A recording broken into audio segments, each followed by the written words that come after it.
Meanwhile, EU foreign ministers have been in Luxembourg today discussing sending more military aid to Ukraine.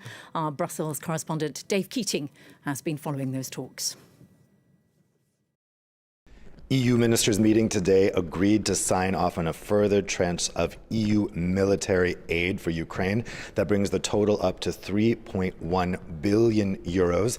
National governments can send over their military aid and then be reimbursed from this EU budget.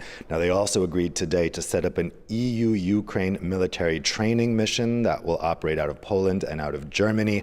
Some countries will not participate in this, but they didn't try to veto it. So Austria, which is neutral, did not want to participate, and also Hungary, which has had a habit of trying to walk back EU action to help Ukraine in this war, also will sit out of that mission, but they did not try to block it today.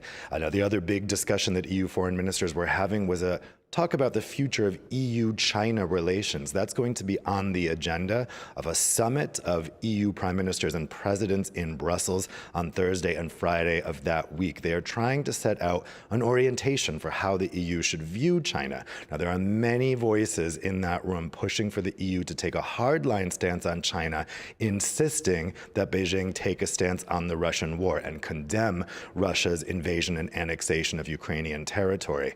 So that's going to be an interesting discussion on Thursday and Friday. I didn't get the sense that that issue was moved ahead forward in a great degree today. So it's really been left to the prime ministers and presidents to figure out what that future relationship with China is going to be. That from Dave Keating. In Britain, new finance